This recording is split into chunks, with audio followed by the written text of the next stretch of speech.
sahabat kita bisa, mari sekarang kita praktekkan terkait dengan bagaimana kita membuat PowerPoint dengan kita dibantu dengan ChatGPT.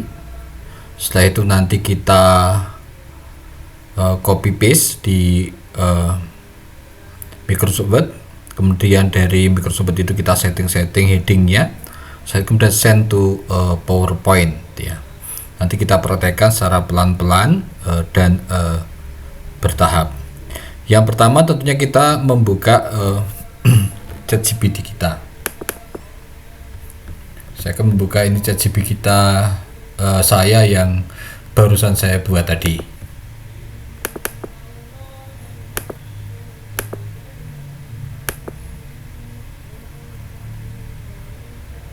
Nah, yang perlu saya sampaikan sahabat kita bisa, bahwa untuk membuat PowerPoint atau materi dengan ChatGPT ini, semakin kompleks materinya tentunya akan membutuhkan chat yang semakin banyak secara perlahan tuh ya. Tapi kalau kita membuat yang sederhana, mungkin sekali saja itu bisa saja selesai. Nah, kita akan membuat yang sederhana saja dulu ya. Untuk bisa sederhana itu misalnya ya kita perintahkan begini.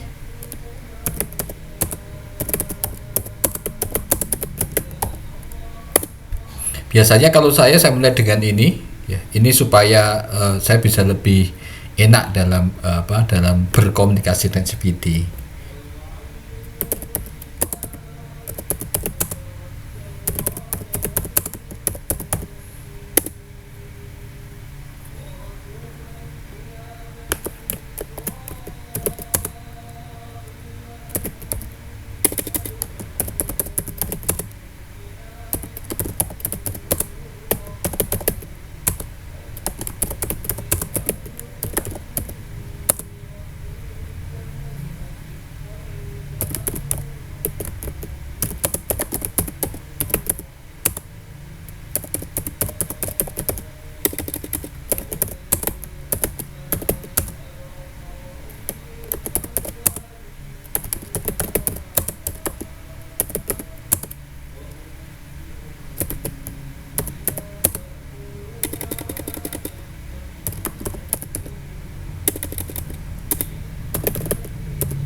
Kita bisa minta misalnya buatkan, karena ini latihan kita tidak usah banyak-banyak ya, kita buat katakan misalnya 10 slide saja itu ya. Sebetulnya ChatGPT tidak membatasi, bahkan kita bisa membuat sampai 50 slide pun bisa, tapi ini kan untuk latihan itu kita buat yang sederhana saja, yang bahkan nggak usah 10 slide karena nanti nggak kelamaan saya dalam mengedit, tapi misalnya 7 slide ya. Di sini kita bisa minta misalnya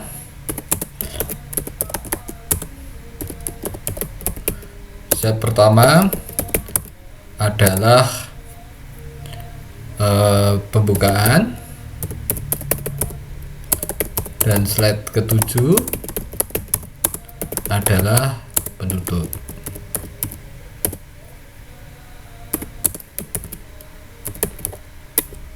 Buatkan materi yang sesuai dengan dunia anak sesuai dengan anak muda, anak SMK misalnya. Oke, kita klik.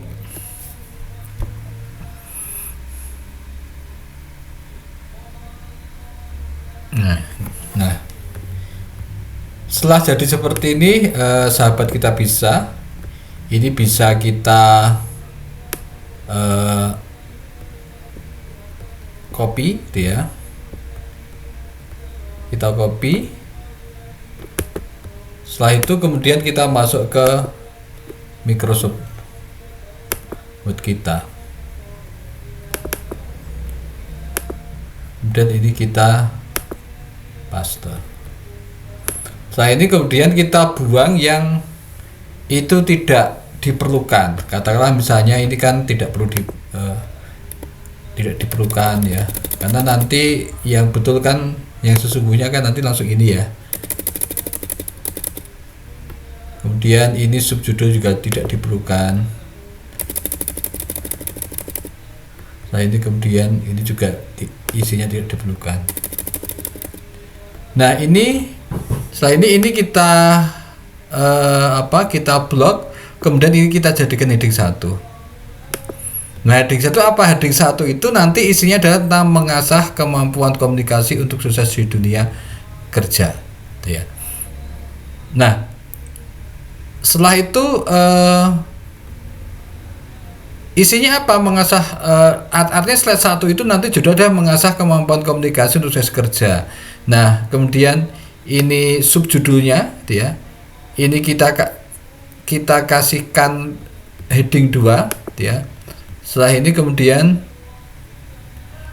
misalnya ini kita jadikan heading, tadi udah heading ini ya, sudah heading ini kemudian heading 3. Nah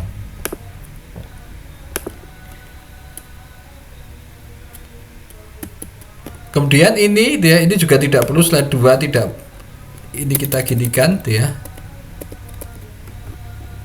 Kemudian ini kita hilangkan. Kemudian yang ini kita jadikan heading 1 ya. Ini heading 1. Kemudian ini semuanya menjadi heading 2 dulu ya. Nah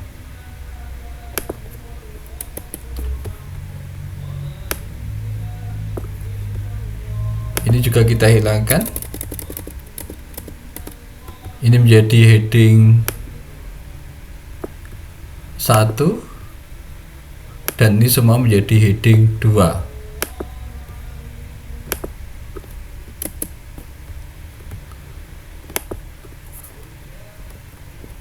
Ini kita hilangkan.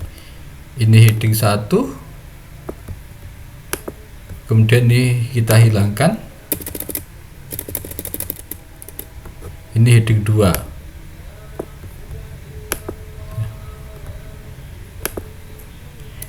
Heading 1 artinya nanti ketika di slide yang ini misalnya slide kedua ya, maka kalimat pertama itu adalah baris pertama adalah pentingnya, baru kemudian ada baris kedua isinya adalah ada 3 poin ya.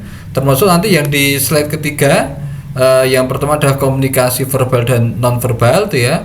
Itu adalah sub judul pertama. Setelah itu kemudian ada beberapa sub, ada verbal, non verbal, sama tip. Itu menjadi keterangan dari komunikasi verbal dan non verbal. Ini tadi lupa belum saya hilangkan, ini saya hilangkan ya. Nah ini juga otomatis kita hilangkan. Artinya slide kelima itu nanti judulnya adalah tentang latihan komunikasi efektif.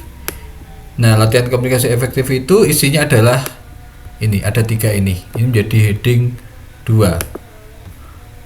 Kemudian di slide ke-6 ya, ini kita ini berarti tadi harusnya heading 1. Ini heading 1 ya, kemudian ini heading 2. Ini heading 2. Kemudian ini heading 1 ya. Ini heading 1. Setelah ini kemudian ini hilang ya. Ini heading 2 sama, terus yang ini hilang, penutup ya. Ini kita jadikan heading 1, kemudian ini kita jadikan misalnya heading 2 ya. Nah selain seperti ini kemudian baru ini tadi send to, kita klik send to PowerPoint, kita lihat.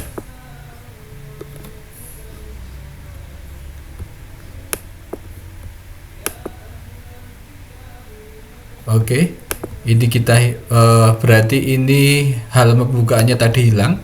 Kita isi saja misalnya strategi meningkatkan komunikasi itu ya.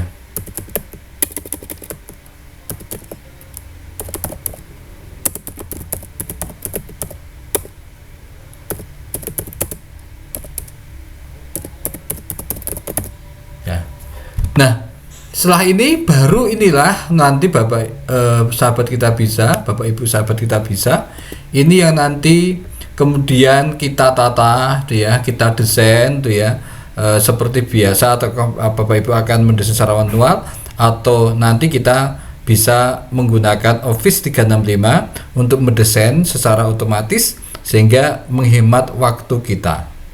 Nah, saya pikir itu dulu untuk kita mendesain menggunakan Office 365, akan kita praktekkan pada video berikutnya. Terima kasih.